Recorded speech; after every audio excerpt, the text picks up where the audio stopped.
Welcome to the Hidden Treasure podcast. Welcome. Live again, like every Monday, a talk between two pirate captains. My name is Captain Mavis, and this over there, It's Captain Obvious. Captain Obvious. And we have already a watcher, Kronos. Wow, okay, Annie Violent as well, Kronos, I guess and it's time, huh? Have a Merry Monday, everybody. Merry Monday, everybody. So this is a fully unscripted conversation we're about to have here, and tonight our intention is to talk about the dreaming, because Captain Obvious over here is a very avid dreamer and dream world explorer. That's one way to put it, yes. How would you put it? It's I almost feel like the dream world is more interested in me than I am in the dream world. You know what I mean? Like I'm the one being explored in some sense. You are being explored by the dreaming, yeah. Hello, Annie Violent as well. A potential pirate I talked to last night. Well. That's excellent. Hello. Yes. Well, what can I say? I had a dream. I had many dreams last night, and the last thing I dreamt before waking up was that I dreamt myself recording a voice message to myself saying that I would like to dream for a living. Mm-hmm. And then you sent me a message in the morning saying, "Hey, good morning.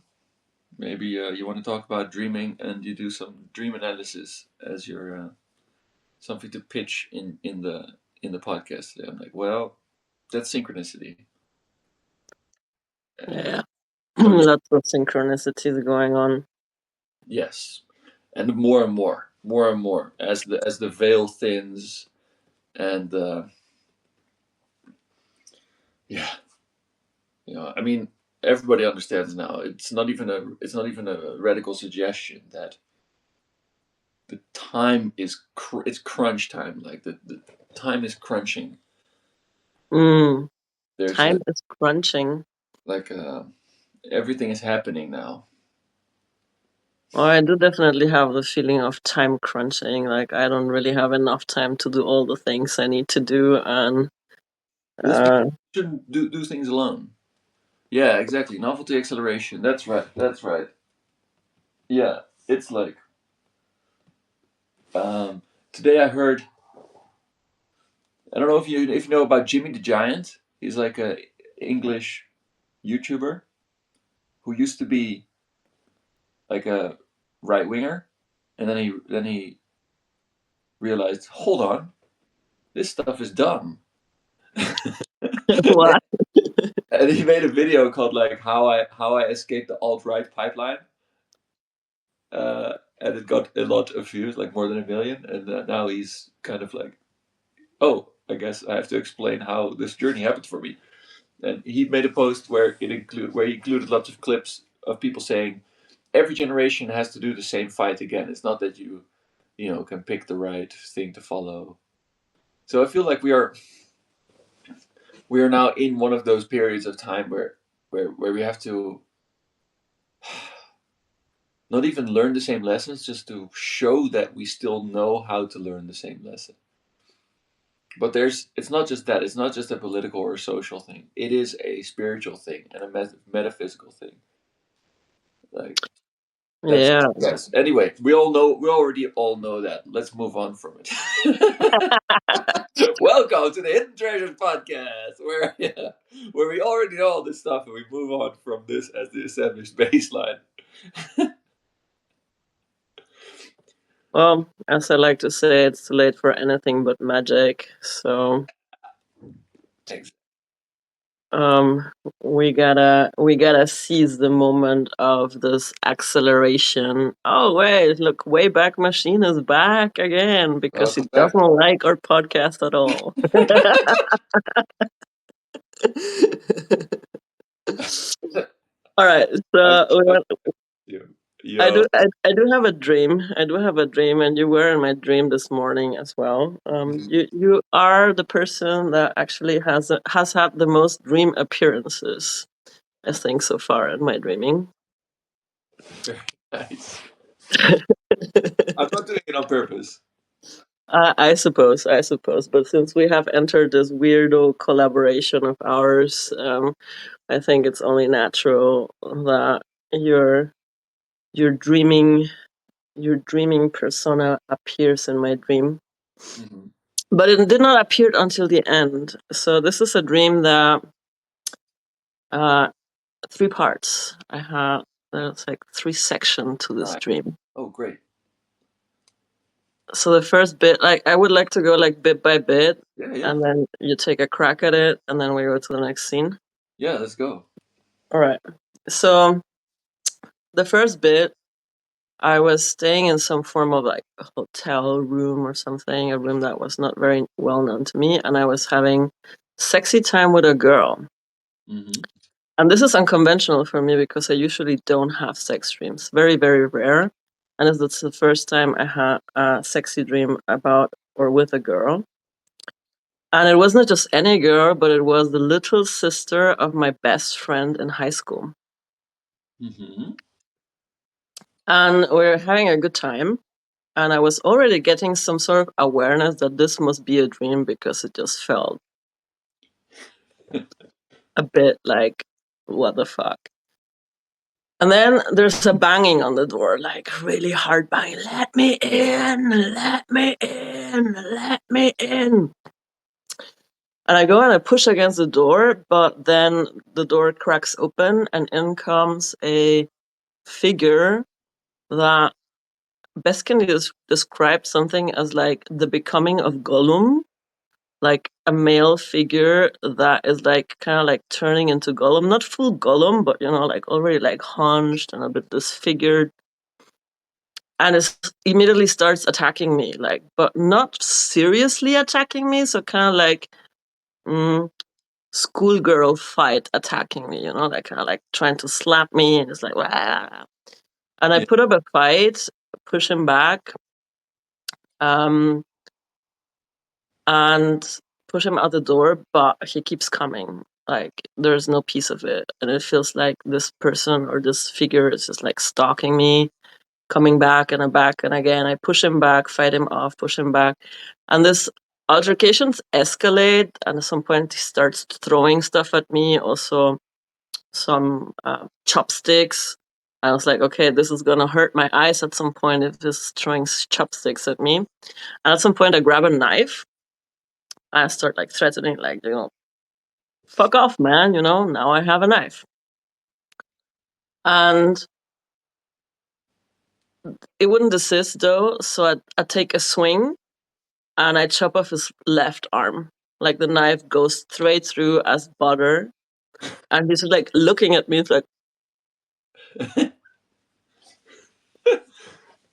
and puts his arm right back and it's like looks at me and then turns into, like this sour jelly candy stuff, like tongue stuff, like stripes. Yeah. It turns into like a sour jelly thing. And I was like, what the hell? What the fuck is this? Um, but then turns back into this figure and fucks off. And then I get my brother to pick me up, and we start riding a motorcycle. And this figure is still like chasing us in some way, but having a hard time because it keeps turning between this figure and this like jelly candy thing. So at some point we shake him off and we lose him. So that's the first part. Wayback Machine says older or younger sister. Was the younger sister of my best friend in high school, junior high. And was she like the same age that you knew her then, or like you knew that it was her, but it was her now? Good question. Um, I think something in between, probably. Hmm. Yeah.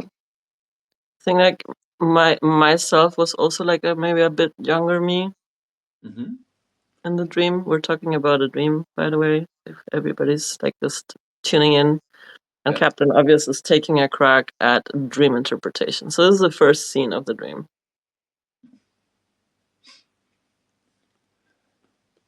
And is she still there? He starts banging on the door and shouting to be let in. Is she still there? Like, or is it, or does this noise just sort of wipe out the previous scene?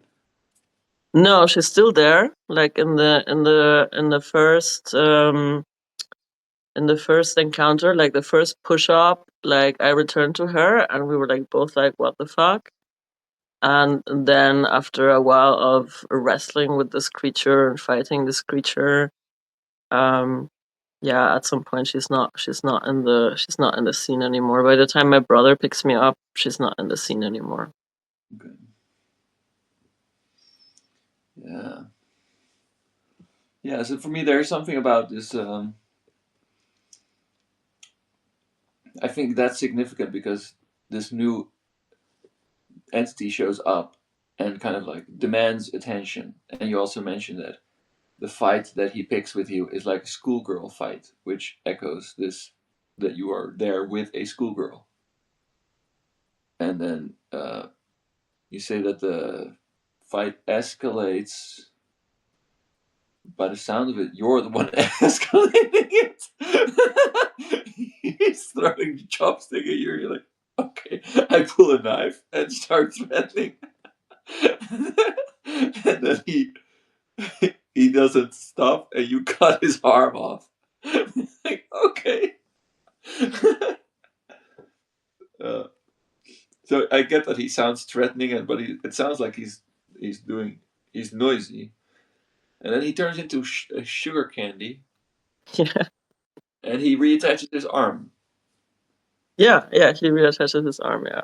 Yeah, because their sugar candy is like It okay. just sticks, yeah. So the thing is like, well, I mean, maybe he's sweeter than you let on. Like maybe it's an acquired taste. Sweet and sour. Yeah, and he's gollumifying. He's on his way to becoming Gollum, and maybe that's how why he wants attention. Maybe he's asking for help. He's like, I'm becoming Gollum. Ah, attack you. And your reaction is chop his arm off so he can't attack you anymore. It's like, that's not, you know, maybe, he came to your house. Maybe he's coming for help. Hmm. Let, let me in. Why? What's so urgent? What's so urgent? Yeah. Like, and why is he interrupting a scene with me having fun with another girl? Yeah, because maybe there's like, well, and it's not just a girl. It's like a girl from like your, in a way, childhood or youth time, and it's like interrupting this sort of, in a way, nostalgic, um, like maybe also almost masturbatory, but maybe my maybe I'm projecting my own uh, uh, So, ideologies. so I talked, of course, I talked to my alchemy bot Yeah, about this, and his suggestion was that this is an unintegrated animus part that is wanting attention. I mean, yeah. It's interesting that it's that you then get the help of your brother to get away from him and get like on a motorcycle and just drive away from him. And I noticed this also like turning it like yeah, turning away from something that wants to interact. That wants to interact and wants to be integrated and is just throwing a tantrum, but I perceive it as threatening. Yeah, great. And he's sweet. He's like sweet but sour. He's like sweet but um yeah. And it's curious though because I think I've been a lot and masculine energy lately, like pushing campaign, working a lot, working very hard, being a lot in my mind. Um, But yeah, I don't know exactly what part, but what part of me that is supposed to represent. And I did not interact with it. Like, hello, Charles. Welcome, New Year. We're taking a crack here at a dream interpretation. Uh huh.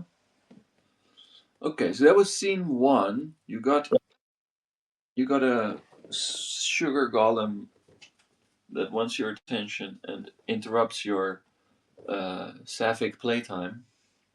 Hmm. It's like, hey, that's all fun and games, but aren't you forgetting somebody? Ah! Center me. I don't want to. Mm, You really don't want to. Like you're escalating the confrontation, and then you run away. yeah. Uh, okay, season two or scene two? So scene two, I'm on this. I'm still on the motorcycle with my brother, Yeah. and then some sort of like news flash comes in, and it's not radio because it is like weird mix of like radio and newspaper. So I'm hearing this news, and at the same time I'm having some like newspaper kind of like caught vision in front of me, and it's talking about that there was spotted at the ocean and some port beach near where we were a massive amalgamation of tires. It's like a lot of used old tires that are just like bunching together there on the ocean. And that there was a plan to, I don't know, to build something with that, to make them into like recycle them, upcycle them something into something useful. Mm-hmm. But I hear myself saying well, this is like nonsense. It's winter. It's not the time to build anything. It's not. This is not gonna work out. And there's a lot of like trucks passing by, and they have like sand, and the sand is like falling down the trucks. So like the construction material they're carrying over there is like falling off the trucks. Anyhow, we get there, and when we get there to the beach, there is like we go where the tires are, and there's like a big line of people standing with bicycles um, up until the front of the tires.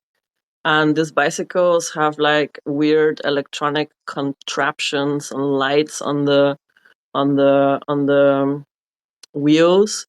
And the people were when I asked like what is this bicycles for, it's like, yeah, it's underwater bicycles. We're gonna go like underwater with these bicycles. And upon a closer look, people were having like raw steaks on the on the baskets of the bicycles. And when I take a closer look at one guy who was like poking with a fork at his steak, the steak was like full of worms, and I felt disgust. And then I take also a bike. I was giving a bike, and I look at my bike, and there was no steak. There was chicken. I was like, oof. Fortunately, chicken. And then I take a take a bite of the chicken, and I don't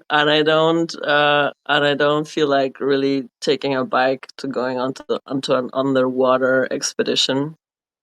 Um, and go back to the beach. And it's like I'm chewing on this chicken, but I really don't feel like swallowing it. I'm like chewing, kind of not really chewing, like just mulling it over in my mouth. Yeah. And at some point, I was like, no, fuck that shit. And I see some birds, I spit it out, and I give it to the birds. And in that moment, I spot like a punk guy. I don't see his face. I just see like, like big hero punk, big leather jacket, boots, all the things. And Yeah. he goes through a stone archway to the left.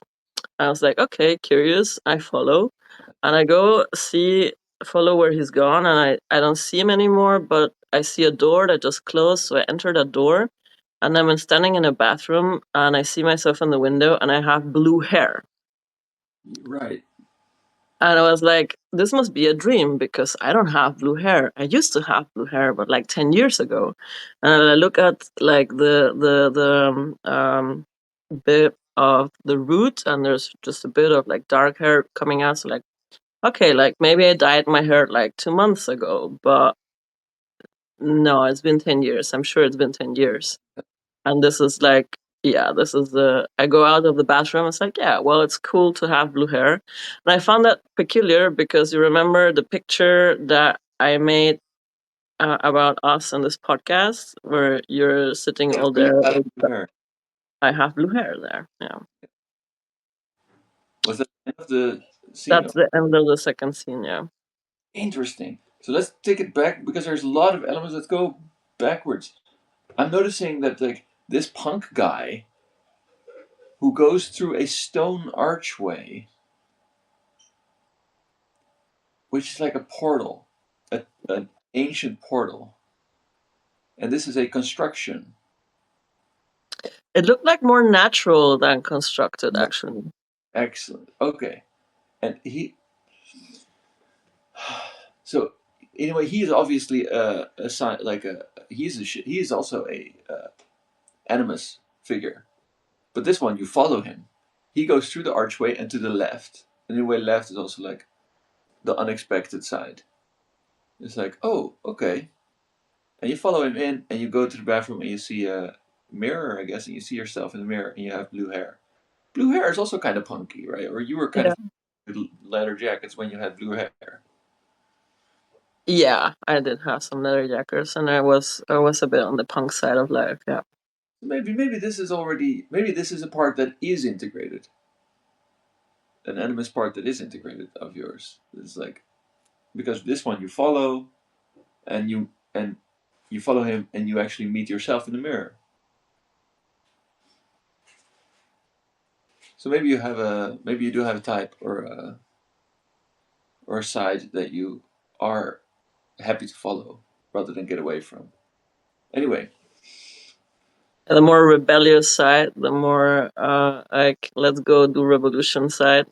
yeah, and kind of like yeah, there's also a sense of autonomy and self-directed because he's going somewhere. You follow him. He's not knocking on your door, getting your attention.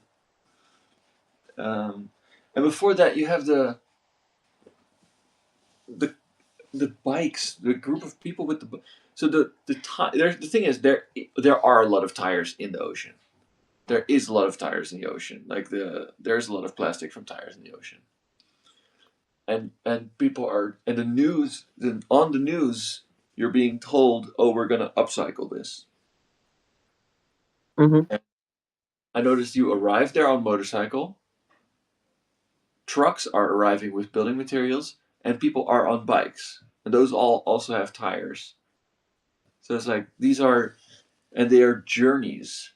And you said that there were plans to do something with these tires, but it's winter, it's not time to build. And the tires are like discarded tires. It's like the journeys that you didn't complete. Um, yeah, like like a like in a way the debris of or maybe you did complete them, but you switch tires. When you're on a motorcycle, you have to switch tires. When you're on a bike, you have to switch tires. When you're in a truck, you have to switch tires. They end up somewhere, and and they're in the sea in this case, which is of course this collective unconscious. Yeah, it's a collective thing. This is a collect. This is partially a collective dream, but it's you taking part in that collectivity, um, because you arrive on a vehicle that has tires as well. Hmm. So this is like yeah, it's like bringing you to attention about your part in the collective in a way the collective trauma dump of uh, all these tires in the sea. And people show up there with bikes and they have raw steaks, which is another, in a way, of some sense, traumatic thing because there's worms in them, like maggots in them, and you feel disgust to this, of course.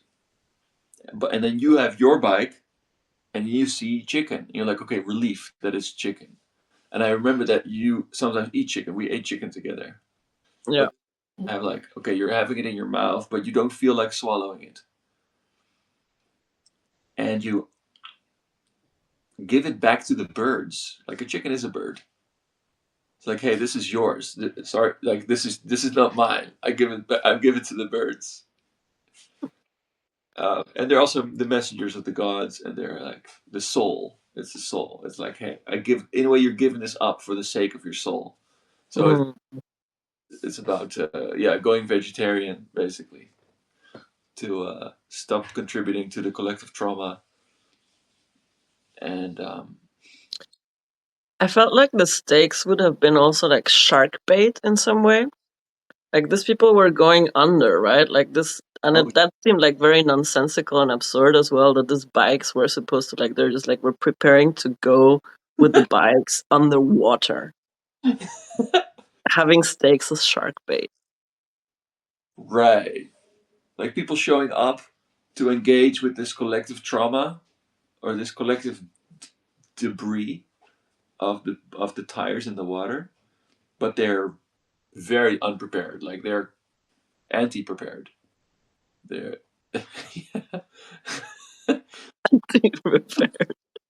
yeah, they're prepared for failure. They're prepared to get eaten by sharks. Yeah, Oh, that's interesting though.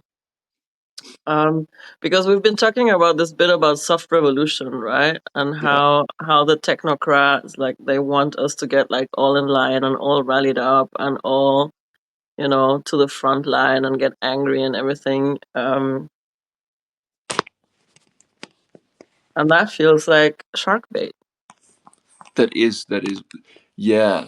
And we get a great point here from Kronos in the chat. Contrast Mm. that to the punk revolution guy. Yeah, it was like not playing this game of getting baited into like, oh, your personal ecological footprint, and you like, yeah, getting into the collective delusion that you can just And you I know, think he was upcycle. contrasting it to the Hobbit. Like he said, like Gollum turned into a Hobbit was actually a pretty normal guy, well integrated into Hobbit society before he like found the ring and started going all like my precious, my Yeah, precious. exactly. Gollum just got corrupted. He was not. He wasn't some evil. He was not selected because he was uniquely evil. So what does he say about my animals? Like there's this Gollum creature uh that I don't want to pay attention to, that I feel is somehow threatening, and I take extreme measures to not Yeah, to not engage with it. yeah, yeah. You like, yeah, disproportionate measures. Disproportionate measures. And in a way, okay, as the Gollum, okay, indeed, the Gollum as this character is like a so the corruptible in man, the weakness and the neediness and the Mm. selfishness, um, yeah, of men is, yeah. In a way, and you perceive it, and the tantrum, the temper tantrums that they throw, you perceive it as a threat in this dream, and you like as a credible threat. You don't. It's not that you like, okay, calm, okay, here, relax. Yes, yes, I get it. You're angry. Yes, yes, relax. Come in. You're like, no, no. You pull a knife on this guy, and you use it. You know? It's like, hey, no, I don't. And he does not pursue. You know, you actually lose him this way. But he is sweet. And there's more food. The food that shows up later in the dream, meat, is like not food to you anymore. It's bait. Shark bait. Um, I yeah, like my alchemy bot also, like he said, this desisting from like, no, fuck off. I'm not gonna take these bikes, and I'm not gonna be shark bait. I'm not gonna go down the water with all these people standing in line just to go in the water with stakes in their baskets to become shark bait. And stakes is like the stakes. Like they carry Stakes. stakes. It's like they have their piece of meat, their pound of flesh. Like they feel invested. And it It, was really like big pounds of flesh. It was not like a yes, small steak. It was like big pounds of yeah. flesh, actually. And Yeah. it was the news. It was in the news. Like, hey, we're gonna upcycle this, and people show up on bicycles. So they show up for this upcycling process. Mm. And then trucks come with material to do something with it, but they are spilling their sand, which is like wasting time spilling sand. Yeah. And you already in the news, you already like while you're reading about it, you're already like, oh, this doesn't make any sense. It's winter. It's not time to do anything with this stuff. Like you have a sense that this is nonsense. And then you notice indeed this uh, punk guy who's going through the stone archway that I ask you, is it constructed? You say no, it's not constructed. It's natural. So there is already a path or a way or a portal that is natural, and he's going through it. Like he is not reading the news. He is a punk, and you follow him, and there you meet yourself. You meet, in fact, a version of yourself that you have already inhabited. Um, and in a way, and you see that she has blue hair, but the blue hair is growing out. So partially, you're like going through this process of like growing out of that, but but you're confronted with it. Like, hey, this is still you. This is still a path. This is still a portal. If you're concerned about what's going on with the collective trauma dump, with the ecological disasters, and with the people being confused and getting rallied into showing up to like basically throw themselves to the sharks because they want to be part of the solution, that you have a role to play there that you already know, because you've been there when you were in this. Yeah, it's like, remember back when you stopped dyeing your hair blue around that same time. What were you doing then? How can that side of you participate and contribute to this collective problem? Well, I was working in legalizing marijuana when I stopped dyeing my hair blue. Uh-huh. Yeah. Well,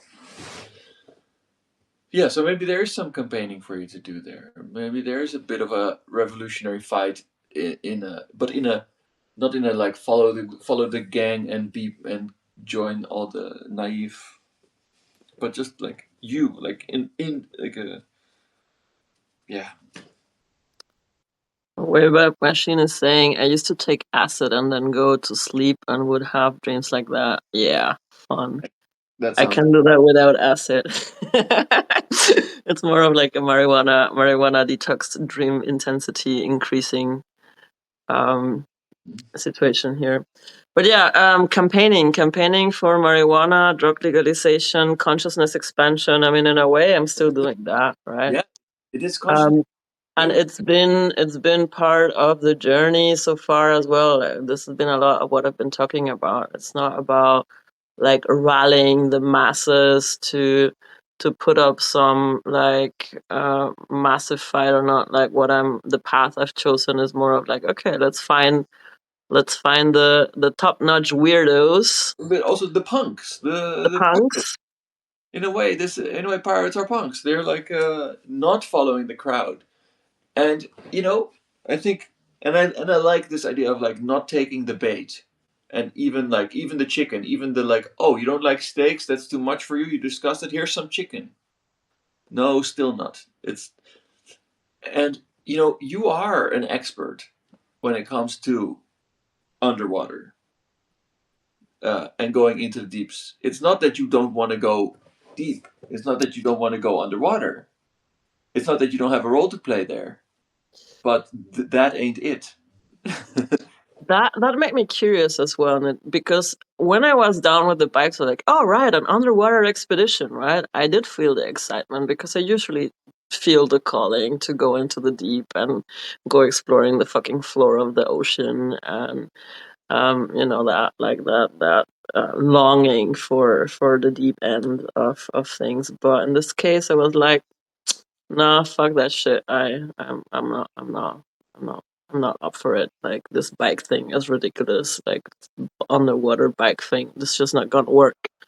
Yeah, yeah, and it's not the time. No, it's fucking winter. Yeah, yeah, exactly. So, Mm. so instead, you seek another path, and you get this animus punk to follow, And he Stone. was working like very determinedly. He didn't even look back, you know. He was like, it felt like he knew where he was going. And for me, it was also no hesitation. Like once I spotted him, you know, I just feel like, okay, fuck that chicken. I threw out the chicken. I just like followed the punk. Yeah. So yeah, this is definitely a sign of like, hey, don't take the bait, don't take the other bait. Follow the punk. Don't look back. Yeah. It's like, yeah, excellent, excellent. Charting your own course, or in this case, following the people who are charting their own course. Yeah, that's where you find yourself, and it's like an ancient thing for me when you say the stone archway. Yeah, it felt very ancient. Yeah, Felt very ancient. and because you mentioned that you were campaigning for marijuana legalization, but I know that it's in a broader context of a fight for consciousness expansion. Yeah, yeah. Like when I decided for that, I was like, okay. I mean, before I started campaigning for marijuana legalization, I was with the Greens. I was a politician with the Greens, right? And that's when I had like my blue hair and Here you go. Well, was also sporting the punk look. Um, and when I decided like, okay, if I cannot change the system from within because politics just sucks and it broke me, then the next best to do is sort of like hacking the system by legalizing consciousness, expanding medicines. yeah. Oh yeah. That echoes this sense of like, oh, it's not the time, it's winter. Like it was not the time to fight the system directly because it was winter. It was a winter of consciousness. So you had to. It was more about waking up the people and giving them the tools to wake themselves up than it was about getting the right policies implemented. Hmm. We're with the Greens, so you do have an investment in uh, this story of like the pollution of the oceans. Like these are things that move you, but you're trying to, but yeah, but you see through that. You see through that the way in which this shows up in the news and the way that this is used to manufacture mass movements. I see the fnords, man. Yeah, the words exactly. I saw the fucking snorts in the news bit. Yeah. And I have to think somehow Fnords is also a Golemy thing. How so? Yeah, just to get to get like to for something to get under your skin and get you antsy and in anxiety, Mm. Yeah. Yeah. like narrowing your focus. It's the antithesis of this consciousness expansion. It's Yeah. the Fnords specifically are something that you don't notice, but they do affect you. So it's unconscious material that is narrowing your view. Yeah, that's making your nervous system activated so that you to elicit a fight flight response or a freeze response. And this is a lot what we're seeing happening right now in the news, right? And the storytelling that's Yeah, unfolding. It's designed to contract our nervous systems, it's designed to put us into fear, it's designed to elicit a fight response. and And as yeah, long as we are in this agitated state or in this frightened state or in this frozen states, we also cannot really organize any meaningful resistance. We're taking the shark bait. right. Yeah, instead of having meaningful resistance, people show up to take a bike ride down to the bottom of the sea, strapped With with all shark kinds bait. so it's like, yeah, no, don't, yeah, and you're like realizing it's still not the time. It's still winter. We still have the journey is still consciousness expansion. That's still the game, uh, and you know that because you face yourself and you see your yeah your punk struggle time is like yeah this is it's only just past like the the roots underneath are visible, but this is still in play. This time of life is still in play. Um, Good enough for scene three. Yeah, yeah, that Let's works. let's first address this question from Wayback Machine. How is it going with the wheat withdrawal? I'm going to start that many dots next week. Yeah, I'm also doing it a little bit, and the dreams are. I was downplaying. I was pretending like I was not impacted, that my dreaming was not impacted, but no, I have more bright dreams now than I was before. I feel also my dreams have become more lucid. I don't have like full control of the dreaming yet, in the sense that I can shift the dream at will. But I feel like mostly I am being more conscious that I'm dreaming. Like during this dream, there were a couple of scenes where I was like, "This has to be a dream." Like I'm certainly dreaming right now. And also making a note while I'm dreaming is like, oh, I need to write this down once I wake. Like I need to remember this because this is like good shit. And that's helping as well with the like vivid remembrance of the streams. Um, Other than that, I had like about 2 or 3 days of intense headaches. And what I've had in the like withdrawal of marijuana is that I can't shut down my brain at night easily. So I'm like stuck in loops of staying up, writing, working, doing some stuff like um following like dopamine sources till late at night, and I'm a bit sleep deprived by that. I've been riding that edge. But other than that, I feel very good. I feel yeah, more awake, more alive, more focused. Um I feel a bit more vitality coming back to my body, and I don't have any cravings actually. I There was a moment yesterday when I was walking down the street and I got caught the sweet smell of it. I was like, sweet Mary Jane. But I didn't really get any cravings, and I noticed that, and that was yeah, that feels, it feels refreshing right now. It feels refreshing right now, is to be more clear, and yeah, also having expanding sense of like lucidity is coming back into the dreaming. Hmm. One thing to note about that is you mentioned, oh, I don't have full control yet, like being able to shift. But this word yet suggests that somehow getting full control is like a desirable outcome or a destination or like a proof of achievement. I don't think it's that cool. I think, To shift the dreaming. yeah, because you're showing up in a theater and it's like you realize, and okay, you realize that you're in a theater. That's great for you, but that doesn't mean that there's a benefit in like standing up and getting on stage and going like, hey, no, stop, let's go do something else. And the actors are happy to like, or not happy to, but they're willing to play along with you. But you might miss the message. You know what? You know what I mean?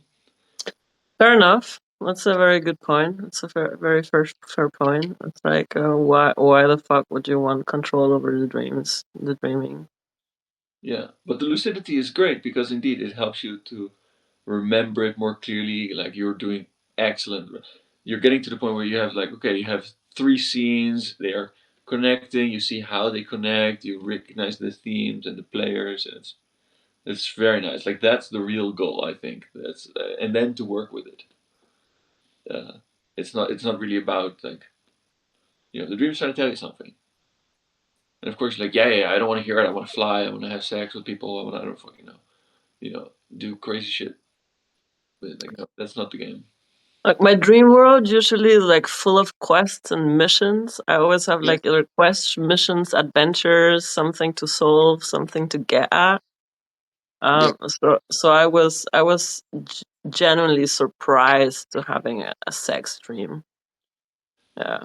yeah. But it was also setting the stage. Like it was like, hey, you are engaging with like you're entertaining yourself with if I have to put it like, I'm getting a little bit of like judgmental sort of like, hey, this is small, this is contained.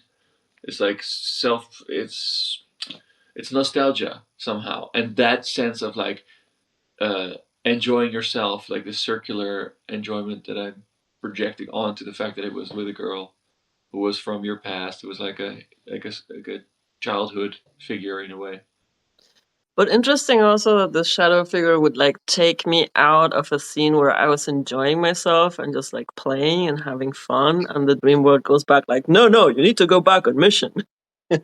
Yeah, and if it's not even, and it's not, and that's not even a shadow figure. That's this anima figure who is also like a golem, and in a way, the shadow figure is the girl that you're there with.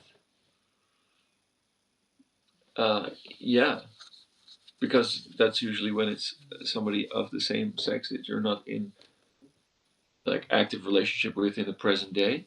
Is that's a clear that's more clearly a shadow figure. Hmm, interesting. Hmm. Do you have a specific characteristic for her that you remember her by, or like, hey,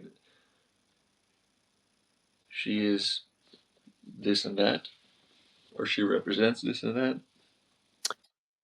She was also kind of like a tough cookie. Mm-hmm. Um, like very like dominant, loud, um, but also yeah, like wild.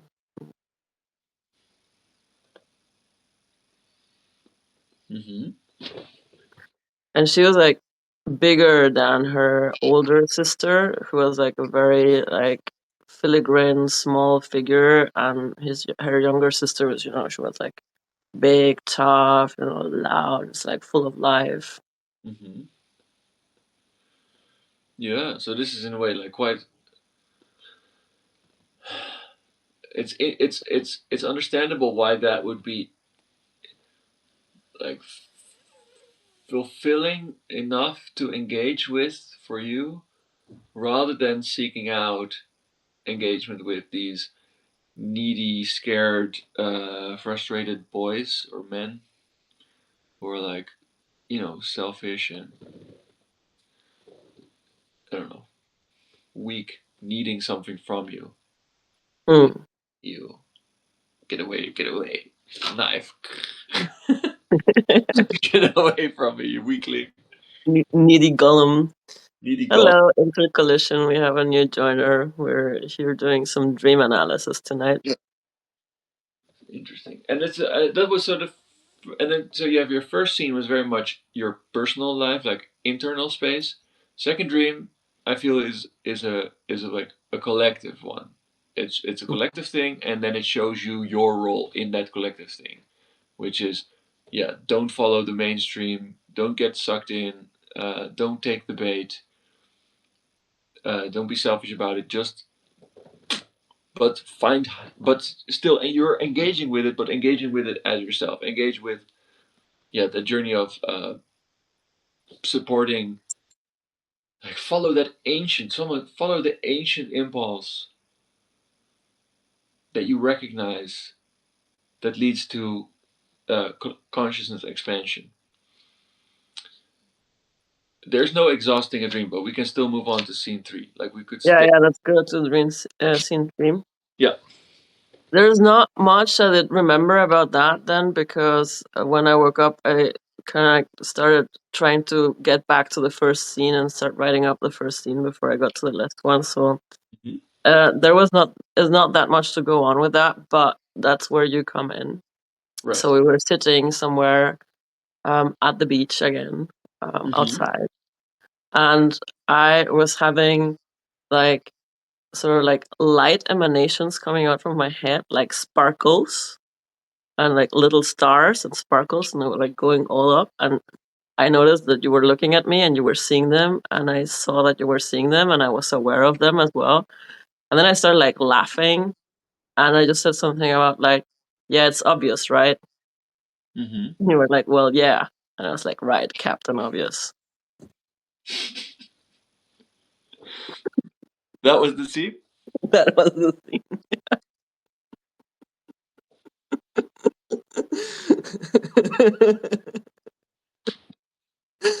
It was like very like it was not like a halo. It was like very ridiculous, sparkly stars with like like bling bling bling, just like and moving and emanating up from my head. And Perfect. we're yeah, and you could see them. I could see that you could see them, and it was obvious. Yeah. So in a way,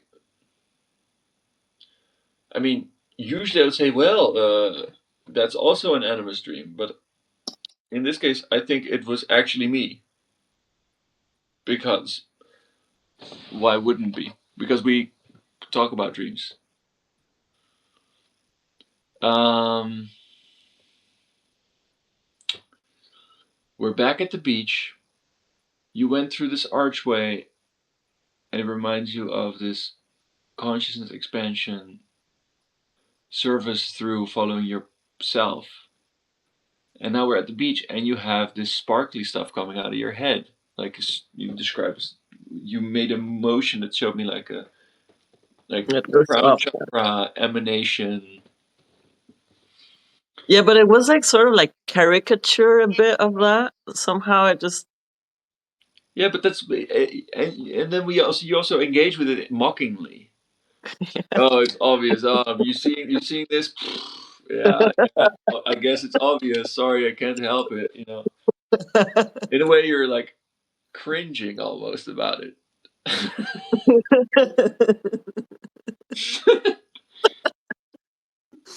um, yeah, I mean, interesting. So it's a third stage. This is, in a way, what happens when you do have this consciousness expansion as your step. It's opening up to the inspiration and it's also a much more peaceful scene. Mhm. We're at the beach, but all this noise is gone. Yeah, yeah, yeah. It was a very peaceful scene. Like we were enjoying the beach. Yeah,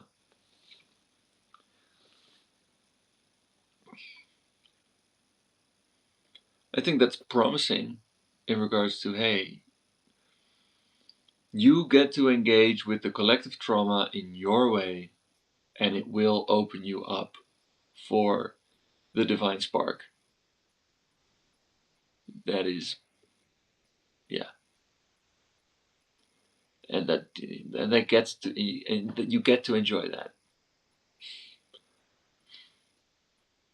Ah, And you get to witness that.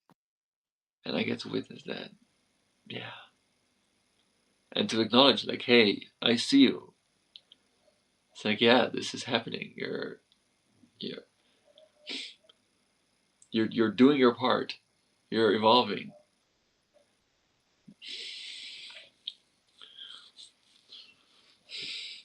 and that is the collective service. Like that is why we're still at the same. Is it the same beach? I imagine it doesn't have to. I mean, we're at the beach again. We're yeah, we're at the beach again.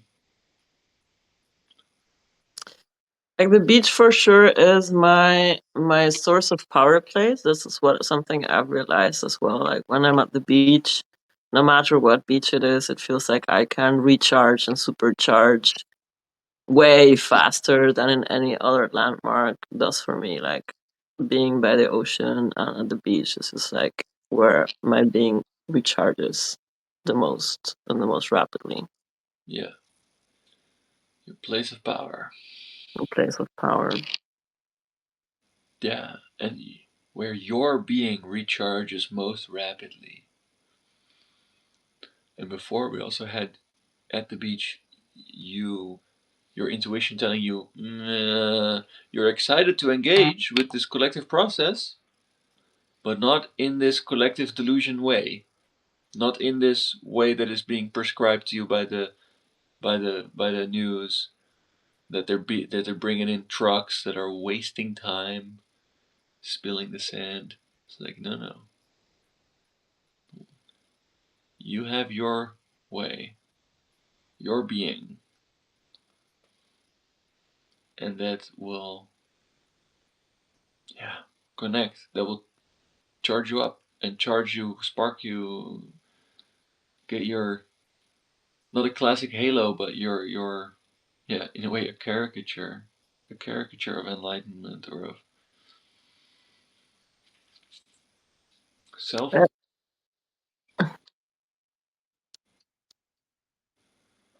And there was something yeah, it was not right out mocking, but maybe there was like some bit of like, yeah, yeah, I know it's there, you know.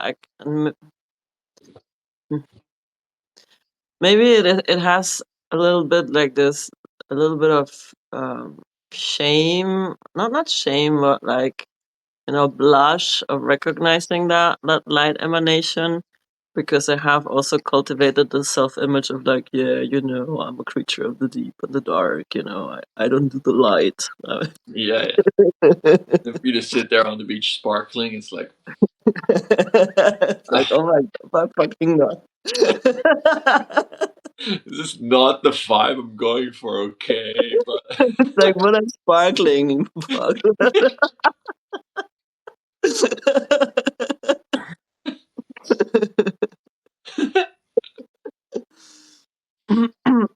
yeah, but maybe that's kind of, and I'm getting like this the contrast between that and this, like you say, like this girl who is also like tough and like tough cookie, who is also that in a way, this nostalgic for that, um yeah, tough, I don't need a guy, fuck these, yeah, yeah, in a way it's like, you know, lightening up is lightening up.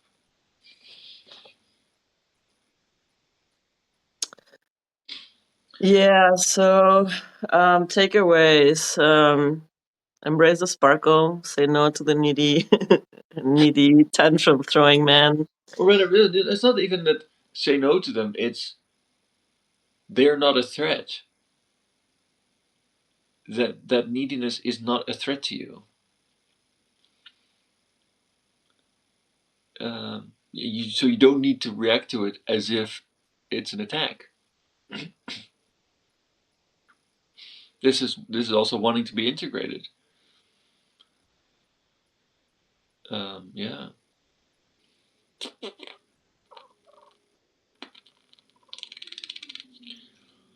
Follow the archway on the left, go back to the punk route. Yeah. In a way, the left is also like specifically in a way it's political left, and it's also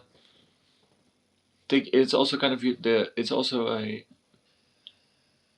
countercultural thing, or well, in this case, yes, because of the punk, but it's also a like the road less traveled. Um, take a left. Yeah. So it's unorthodox. Wayback Machine says, when you reach the water, your problems stop there. Iggy Pop. Ah, left-hand path magic. Interesting. Interesting. I've never considered myself much like either left hand or right hand path. Neither of those paths have like gave me a strong calling. I've run like mostly my own path and exploring and discovering magic. Mm. Um, Also like the origin story of how I went into magic was also the setting of like light and dark, and I chose the chaos goddess, just going in the middle, doing my own way, being colorful and sparkling. I think that's exactly what this dream is telling you. Like, yeah, keep at it. Yeah. Don't But take, what if, I mean, the left hand path? It's about like, yeah, it has a bad reputation with the love and light folks, but it is about personal empowerment, right? It's about like also claiming the self sovereignty, which is also very fucking punk, right? And you need to claim that self sovereignty to actually be able to, yeah, resist and put up some meaningful. Meaningful. right? Or meaningfully address the situation. If you're Mm, just following the what's in the news and you just show up to be fed to the sharks, that maybe it's like blind actionism and activism of the do-gooders is not going to be right. There you go. The right, the the left, the right. right. It's not. It's still for you. Like this is the and it's because it's this punk guy you follow. Uh, that's your own path. It's your own path. But I've been doing my own path like since I was a fucking teenager. So this is not news. And yet still it is a callback to like a younger part of myself that I was a bit more decisive about like picking up like a rebellious stance. Yeah, Either way, I think I'm gonna take a closer look at Left Hand Path. That's a good impulse. Thank you there, Wayback Machine. It's maybe I'll take a dive at yeah. what the Left Hand has to show for me at this You know point. what's funny also that it's like you said, like oh, it's a throwback to. It's like yeah, but this dream has lots of like throwbacks in it, Mm, and it's like but I like this golem figure showing up and needing something from you, and it's like driving out this nostalgic sense where you were, and it's like alerting you. It's like it gets you on the move. You run away from that, but in running away, you arrive at the beach where the collective process is happening. So, and then you from there again follow your own path, but this time you, in a way, it's like really showing you that following your own path is in service to the collective. mm. And that your in a way your struggles or your difficulty integrating this aspect of the animus, it's like okay, maybe you have a particular way that when it's about animus, the way you want men to show up in your life, it's you have a particular image of that, but there's still also yes, but men are also going to show up in your life needy and like trying to get attention that they need rather than because they come to give you worship or pleasure or joy. They and that is also something to not be scared of, not be threatened by, because they're sweet. They're actually sweet. It's about and you're like, ooh, this is sour, but it's sweet. It's like you need to let the sweetness in. But for I them, like the sweet and sour candy. Like it's my favorite candy actually. exactly, it's your favorite. But you don't notice that he's that until you cut his arm off and he just sticks it back on because because he's this and he looks at you like that's not what I came here for. I didn't come here to fight you. Yeah, I came to. You've been locking me out and enjoying this sort of hard, um, tough cookie. Tough. You've been enjoying tough cookie, but you've not been. But there's also sweet and sour candy, and you're kind of like, and you locked him out, and now he wants in. Uh, So yeah, you know, and then so Kronos Chaos here says, if you're not self-empowered, then where would be the power to serve the collective come from? Yeah, right on the right, spot. and that's why people are like eating maggot infested steaks because they feel like oh the stakes are high. It's like oh the stakes are so high they're actually being consumed already by maggots. It's like it's like this collective trauma about oh it's too late. Like look things are spoiled. The stakes are spoiled somehow. But there are other pathways, ancient pathways that we can walk through, uncover, and there is where we find empowerment. Open the doors of perception. Stop running away from the reflections that we get from each other. Embrace the sweetness and the light. Become Sparkle. friends of the light by following our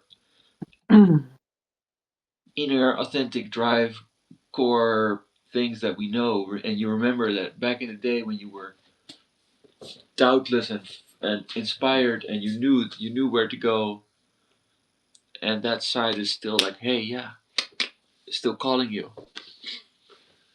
Still time to take the torch. Yeah, Yeah, go left.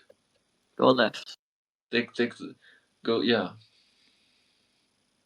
In all Left is where the heart is. in Yeah. all its facets, including also the punky. It's so, yeah. It's like, it's not selfish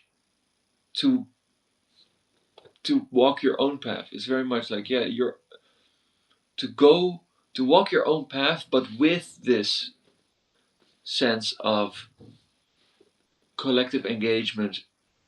Like, you're doing it. Yeah, being yourself is an act of service. hmm And this is, I think, yeah, maybe something that ties into all the whole mission that I'm running as well with the Pipilata crew, right? Yeah, This is about, yeah, sure, you can take a 3 month trip of navel gazing, doing inner work, doing self empowerment work, and it's needed. It's needed. It's yeah, not like taking that time to work through your inner stuff to like find your personal power, to find your self sovereignty is needed for this time. It's not a luxury. It's not just right. like a self indulgence of like doing inner work, but Yeah, is that reclaiming that inner power, that self sovereignty, yeah, and that mastery that will keep you seeing the fnorts, not taking the sharp bait, and choosing the left authentic path through the mystery of the hidden archways. Good dream, man. the ancient archways. It's about remembering and reconnecting to ourselves. And it's really great that you're opening those doors for people.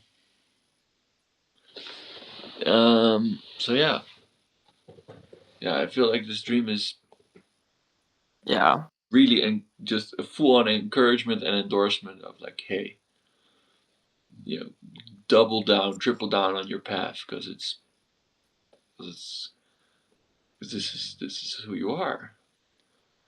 But there is a bit of like, hey, maybe you've been indulging a little bit in like going looping with the tough cookie act.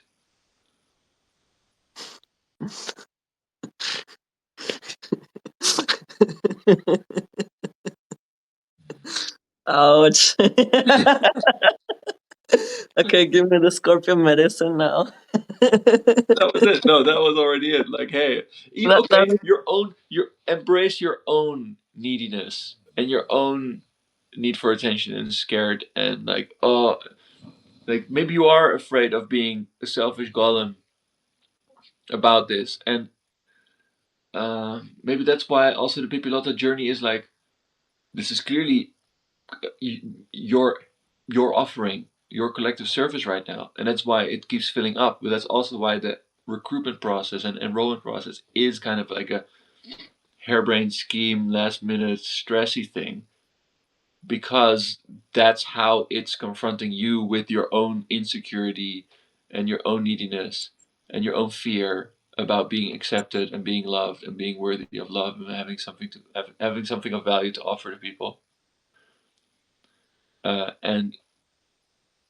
And that's how it needs to show up, because you're not acknowledging it uh, on its own. So if you're like, oh, okay, I'm offering something, but I'm scared I won't be received, and I feel like I'm imposing on people by asking them, hey, give me some attention. I have something to offer.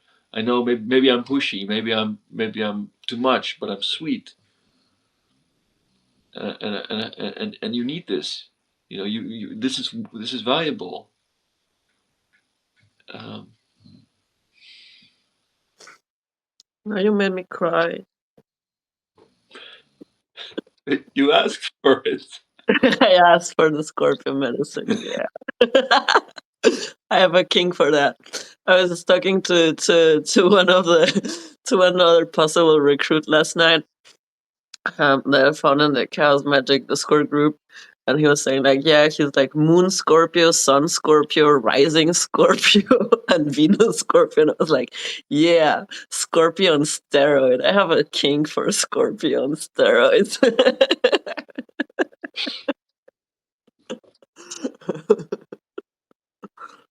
So yeah, I always take the Scorpio medicine, my dear Scorpio. Thank you. Yeah, there's your words do sting, but it's good medicine. Yeah.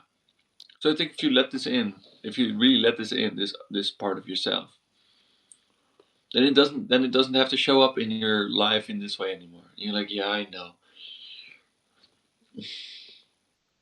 So like the hidden treasure is in owning the part of me that's also needy and is also wanting attention. Yeah, that the way that you are, yeah, and just acknowledge it. Like, yeah, and you're, and that even that it's still a service. It's still your service, even though you've, and it will improve if you acknowledge it. It will improve if you're like, oh, I'm needy and selfish and insecure and afraid of being rejected, um, but I keep showing up anyway because this is how I serve. Uh, then if you acknowledge it and you see it and you integrate it, then in a way it doesn't have to show up. Like the things that we are afraid of happen because we don't acknowledge them. Like in a way, we show up we we show up in a pushy, needy, uh, attention grabbing, and maybe pushing people away style, precisely because that's that's what you're afraid of. Yeah, like the whole marketing for me is still it still has like a taste in the sense of like I feel like I'm imposing on people. I'm just like being, I don't know, pushy with the propaganda. I even call it propaganda because I can't Yeah. take marketing seriously. Yeah, maybe it's like maybe in a way this golem is showing you how you fear that you are showing up in people's lives with your propaganda. Ronoskal says cutting off the arm also means the hands are the primary way to manipulate the world. Ooh, do you remember if it was which arm?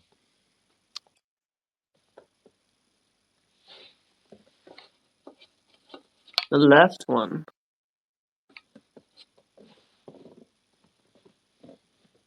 It was the left one, I'm sure. And but he just sticks it back on because he's sweet. It's like, yeah, you can do that, but it's part of me. It's not going to stay off. That's all. That's all you. You know, Left hand again, yeah. it's like, hey, it's misunderstanding when people chop off. In a way, when yeah, imagine like put yourself in the shoes of this golem character. It's like, hey, I know I'm pushy. I know I'm banging. I know maybe you're enjoying your your life right now, but I have something to offer, and it's not a threat, I guess. Yeah, I don't know. So just that, just like love yourself, love your need for attention, love your that it's also for you, that you're not just doing this. Okay, it's service, and you're offering something to people, and it's helpful for them, and it really helps people expand their mind and their consciousness. But there's something in it for you, and that's okay. Oh, there's a lot in it for me. I also get to do the work. I also get to write my ways. I also get to keep expanding every time I Right. run this journey. And that, you know what? That's something that I appreciate about you, and I appreciated that about the journey. That I don't see that in your propaganda. I don't see in your propaganda. Oh, I'm so grateful for this. Here are the wild adventures. Here are the big things that I notice happening. It's Yeah, that's not what I'm not hearing you express this angle of it, like, oh, this is so fun and I'm so happy, and this is like, it's in a way it's kind of like dry and tough cookie-ish. You're kind of doing it like, no, no, I'm pushing this on because it has merit. Like, this is the look, this is the good shit. I'm like, you, here's the content. The content's great, but in a way, uh, uh, yeah. And while that appeals to certain people, it's not the full spectrum of really what the, like, yeah. Maybe allow a little bit of your sweet, soft selfishness and how much enjoyment is in it for you into how you present yourself, because you're lovable. And it's not just that you have tough cookie presentable project thing that has value that makes it okay. Yeah, it's your personality. That's, you know, Sweet and sour. yeah, like sparkly actually. Sparkly. Yeah, You think my personality is sparkly, actually? yeah, kind of. It's like, no, I hide that, And can't see it. you're acknowledging that, hey, if people want to go into the deeps, then they're gonna need better preparation than what they get from the news and from the newspapers and from the radio. They're gonna need proper preparation. Otherwise, they're just gonna be shark bait. And people show up anyway because it's a collective trauma that they want to show up for, that they want to engage with, and that they want to be prepared to handle and come together and address and build something. The And they two just, faces of the Gemini, sweet and sour, says Kronos. Yeah, I'm a Gemini moon, so yeah, yeah. So maybe stop trying to polish, like, oh, here's the, like, maybe have kind of an ideal, maybe have an idealized picture of what a of how you think that you need to show up in order to be worth working with, following, participating in. But maybe it's, yeah, like, just gotta let the sparkle through. yeah, and your soft, let your softs, let your soft side be also seen, and yeah, yeah, you can share more of that actually,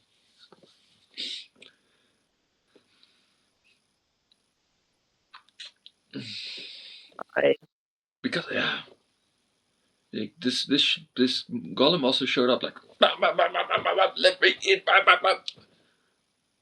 Did he also like say please? Like, did he first ring the doorbell? Where they're like, no, just it's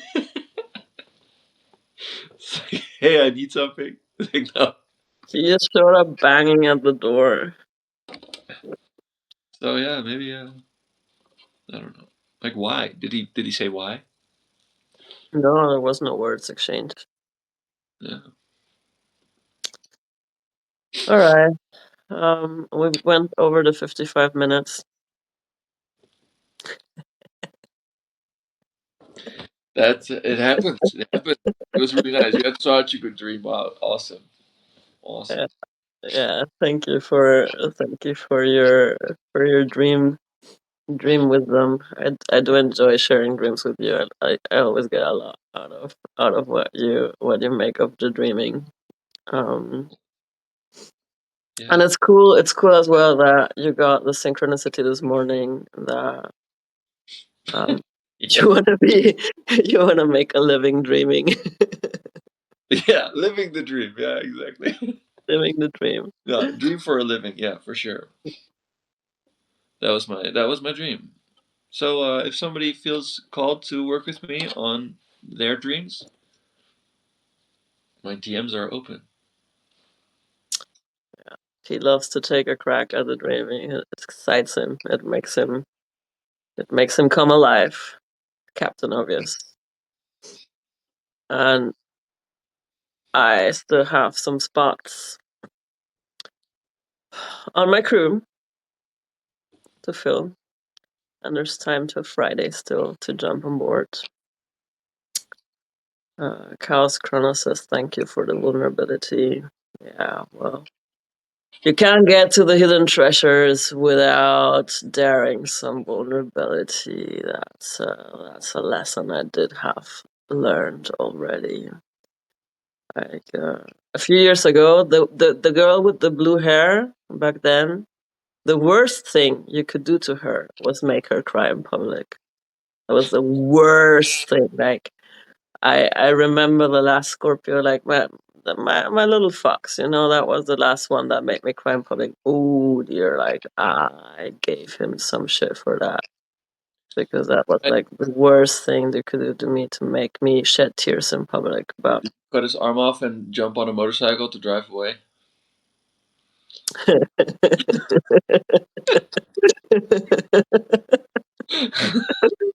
No, But well, you could I, have. I could have bit his arm off. Yeah, probably. Yeah, thank you. This was a good session. Mm-hmm. But Thank you for your presence and your engagement, and thank you everyone else who was listening in. Kronos Chaos, and looking forward to our time together on deck on the Pipilotta. And yeah, thank you, Wayback Machine, if you're still listening as well. At some always point, a the pleasure. message kept coming, but yeah, thank you for coming back. I really like this. I feel like we get surrounded by wizards in this. Yeah. In general, I'm noticing that a lot of wizard people are here. I'm finding a lot of really cool wizard people and Substack as well. Like Substack is really working for me in that term Yeah, of finding the right crowd in terms of magical, rebellious, pirate people. and I really enjoyed this episode. There's a departure from the usual. In a way, I feel a big reflection for myself also from how we're going, like analyzing this dream.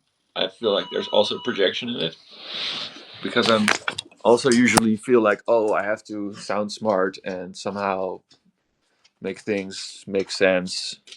And this time it was much more free. Okay, well, that's my call. I gotta go.